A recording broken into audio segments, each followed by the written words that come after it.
If lead is the symbol of slow death or suicide, bullets are made of lead, and the gray color is also a symbol of slow death, then why would Portia's picture be in that box? And what would be the symbolic significance of that? Well, you have to look at, in order to answer that, you have to look at the note. And the note said, if you recall, that be ready to give your all and hazard all. That meaning that love, in Shakespeare's interpretation, is the ultimate sacrifice. And I think that speaks volumes to what Shakespeare wanted to tell us about the essence of love, about the nature of love. This is another theme that Shakespeare looked at in his stories. Love is not seen as this two-way relationship between two people, a mutual respect, if you will, a mutual construction of a relationship. Whereas love is seen as simply one's dedication, one's ultimate sacrifice for another. Your unconditional love that you see a mother has towards a child, that a person can have towards God, or vice versa, God can have towards his creation. And at the same time, the love that a man can have for a woman. I mean, think of it. If you interpret love in the 21st century definition as in a relationship that we somehow mutually negotiate with, and like a contract, if you will, that doesn't really bring out the essence of love. If you look at it, love in many ways is when you fall into a situation where you know that you are being destroyed, but you enjoy it. It's like the ultimate sacrifice. And I think it's very difficult to put it into words, but when you look at it from a literature perspective, I think from a metaphorical outlook, Shakespeare nailed it. I mean, he chose a lead box and placed Portia's picture there, and the father of the daughter, the person who loves that girl more than anyone in the world, would say that if you want my daughter, be ready to give your everything. Don't expect anything. That's really the definition of love. And at the same time, be ready to danger all, to hazard all, that there will be dangers in the days to come, that the path of love never proved to be smooth. Midsummer Night's Dream, when Lysander tells Hermia. And the classic Persian poet Hafiz also says that the path of love never promised anyone to be a smooth ride. It's going to be a bouncy road. It's going to be a rocky road, if you will. And so Bassanio marries Portia, and so we have this little pause, and while this is happening, we can't help but to be engaged in what is happening to Antonio and what has happened to his ships. Has he been able to pay back his debt? And so the story becomes very interesting when, of course, conflict arises. We realize that the ships were rumored to be destroyed, and so Shylock has taken Antonio, of course, to the court because he wants justice. He wants his pound of flesh and blood. And so Bassanio tells Portia that I have to go back. I need to go back and help my friend. And no matter what Portia says, that this is our wedding, he says, no, this is my friend. This is the guy that gave me the money to be here, so I owe him the debt. And if anything happens to him, I'll never be able to forgive myself. And so Portia agrees, and interestingly, she gives him a ring and says, keep this ring, that is a sign of our love. Make sure you don't lose it. And of course, that's typical woman behavior. You know, you want your man to be faithful, to be loyal, which any man would expect the same thing from his wife. But what's interesting is that, intriguingly, the ring becomes very symbolic later in the story.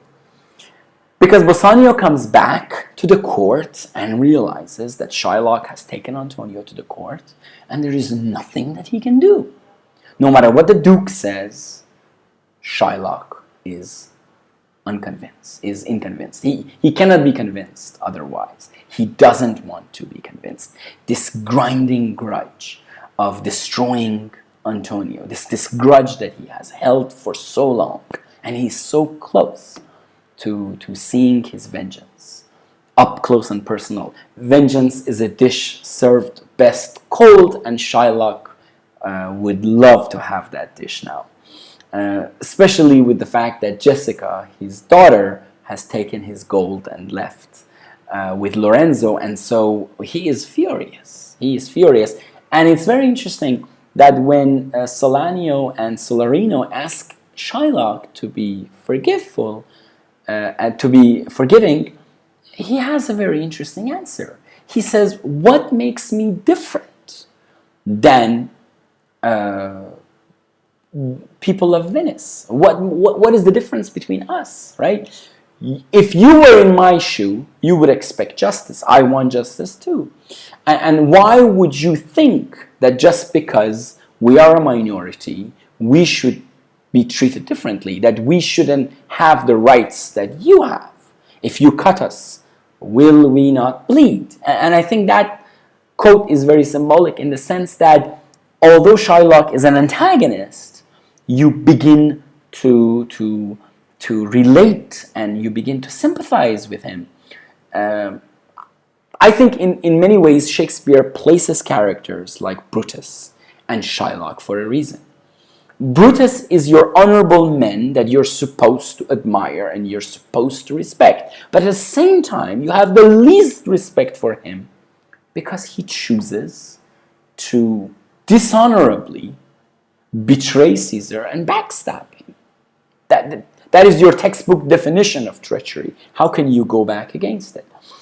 And no matter what you do, you cannot justify an idealistic person committing something that is dishonorable, even if that is for the ultimate honorable act of saving democracy. But at the same time, you have a character like Shylock that you have every reason to despise, yet at the same time, he is not completely despised, and in many ways we actually feel sorry for him, to a point that we sympathize with him, to a point that we reflect and we see ourselves, our own actions. That sometimes when someone hurt us, we go to the ends of the earth to take revenge. And we always justify that revenge with justice, that I'm doing what is right and I will not give up my right. How many times have you heard that? Shylock is a reflection of our inner ego. Shylock is a reflection of us when we are confronted with the same similar situation. And so I think Shakespeare placed Shylock so that it would be the mirror for us to see ourselves and our true characters. And the story becomes very, very interesting. It reaches its climax, and its climactic element is Portia. Portia is not only a key character, but at the same time, she serves, when she is disguised as a man, as the climactic character who comes into the story and turns the boat of the story upside down, like what a climax should do. And when all fails and there's nothing to be done in a man's world, a woman enters the story, ironically disguised as a man. That's dramatic irony, by the way, because only the audience see it. Verbal irony is when the sentence is ironic by itself, like when you say the same friends you trust the most are the first ones to desert you when you need help. That's verbally ironic because it's ironic by itself. It doesn't need a story nor audience to be ironic. But situational irony, when Mark Antony called Brutus and Cassius these honorable men. That's situational irony because it's ironic they're not honorable, and he doesn't mean they're honorable. He's just saying it. But you can only understand and appreciate the irony if you know the story. So that's situational irony. However, dramatic irony is when something is ironic, not through the characters or through the story, but for the audience. Because the characters do not know that this lawyer is actually Portia. Only we know that. And so that makes the whole scene a classic example of dramatic irony. And so Portia enters the court and asks Shylock to be merciful.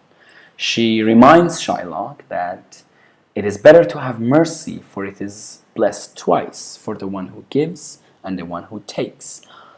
Like rain, it is the essence of life, when it is an attribute given to God.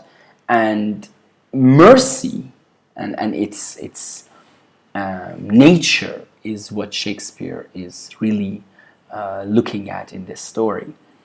I personally love the play Merchant of Venice because of its leading theme, its main theme, which is the power of mercy over justice. And how,